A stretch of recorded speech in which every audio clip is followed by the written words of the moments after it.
സയാട്ടിക്ക എന്നുള്ള ബുദ്ധിമുട്ട് സ്ഥിരമായിട്ട് ഒരു 90% ആൾക്കാർക്ക് വരുന്ന ഒരു അസുഖമാണ് സയാട്ടിക്ക. സയാറ്റിക് നെർവ് നമ്മുടെ ഹിപ്പ് മുതൽ കാല് വരെയുള്ള ഒരു നെർവാണ്. അവിടെ വലിച്ചില് ബുദ്ധിമുട്ട്, ഈ സയാട്ടിക്ക ഉണ്ടോ ഒരു വൃത്തികെട്ട ഒരു വേദനയാണ്, അല്ലെങ്കിൽ നമുക്ക് തീരെ താങ്ങാൻ പറ്റാത്തൊരു വേദനയാണ്. നമ്മൾ എന്ത് പണി ചെയ്താലും അവിടെ പെട്ടെന്ന് ഒരു കൊളത്തി പിടിക്കുക, ഇവിടുന്ന് മുതൽ വേദന ഇങ്ങനെ ട്രാവൽ ചെയ്ത് വരുന്നതാണ് സയാട്ടിക്ക. സയാറ്റിക് നെർവിന്റെ ഒരു പ്രശ്നമാണത്. പക്ഷെ ഇതിന്റെ കൂടെ മനസ്സിലാക്കേണ്ട ഒരു കാര്യം, ഇതിന്റെ മസിൽസ് ഇൻവോൾവ് ഉണ്ട്.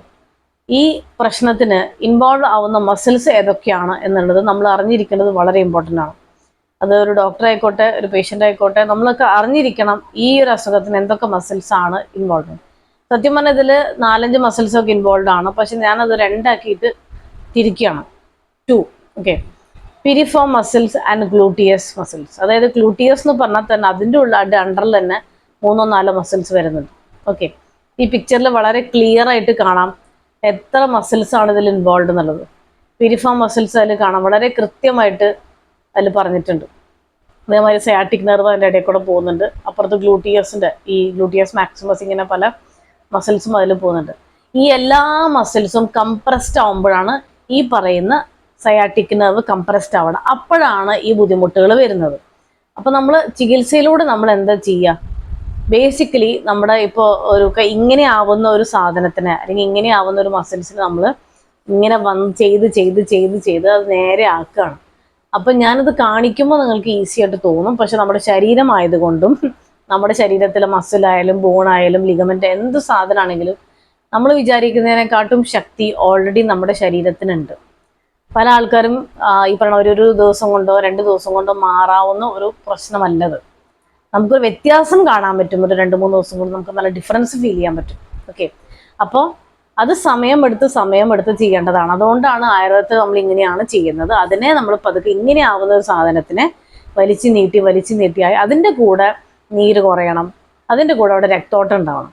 ഇതാണ് നമ്മുടെ ശാസ്ത്രത്തിൽ നമ്മൾ ചെയ്യുന്നത്. ഇതാണ് ഇതിൻ്റെ കൂടെ പലവർക്കും ഈ ഒരു പ്രശ്നം, കാരണം നെർവാണോന്നില്ലെങ്കിലും അല്ലേ, അപ്പോൾ അത് എങ്ങനെയെങ്കിലും സ്പൈനായിട്ട് കണക്റ്റഡ് ആവുമ്പോൾ എന്താവും, നമ്മുടെ സ്പൈനൽ നെർവ്സ് എല്ലാം ബോഡിയിലെ പല ഓർഗൻസ് ആയിട്ട് കണക്റ്റഡ് ആണ്.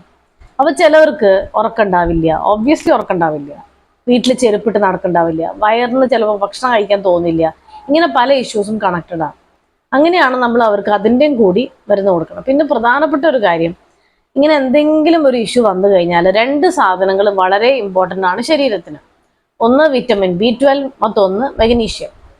ഈ 2 vitamin B12 very very very important ആണ്. പലവർക്കും, പ്രത്യേകിച്ച് ചെറുപ്പക്കാർക്ക് വിറ്റമിൻ B12 ഡെഫിഷ്യൻസി ഉള്ളത് കൊണ്ട് തന്നെ നമ്മൾ എത്ര മരുന്ന് കഴിച്ചാലും എന്തൊക്കെ ചെയ്താലും അത് മാറില്ല. ഓക്കെ, അപ്പോൾ വിറ്റമിൻ്റെ ഡെഫിഷ്യൻസി ഉണ്ടോ ഇല്ല നമ്മൾ തീർച്ചയായിട്ടും അത് ചെക്ക് ചെയ്യണം. അതേമാതിരി മഗ്നീഷ്യം, ആവശ്യത്തിന് ബോഡിയിൽ വിറ്റമിൻസും മിനറൽസും ഇല്ലെങ്കിൽ അത് പ്രശ്നമാണ്. നമ്മുടെ മെഡിസിൻസിൻ്റെ കൂടെ സപ്പോർട്ട് ചെയ്യുന്നത് ഈ പറയുന്ന വിറ്റമിൻസും മിനറൽസും ഒക്കെയാണ്. ഓക്കെ, അപ്പോൾ ഇതിൽ കൂടുതൽ ഇത് പലരും സംശയം ചോദിച്ചൊരു കാര്യമാണ്, സയാറ്റിക്ക എന്തുകൊണ്ട് മാറുന്നില്ല, എത്ര സമയം എടുക്കുന്നു എന്നൊക്കെ. ഇങ്ങനെ ഒരു കാര്യം അതിൽ ഇൻവോൾവ് ആയതുകൊണ്ടാണ് ഞാനതെടുത്ത് ഈ ഒരു വിഷയം പറയാൻ കാരണം. കൂടുതൽ സംശയങ്ങളുണ്ടെങ്കിൽ ഐദർ പേഴ്സണലി മെസ്സേജ് അയക്കുക, അല്ലെങ്കിൽ കമൻറ്റ് ബോക്സിൽ കമൻറ്റ് ചെയ്യുക.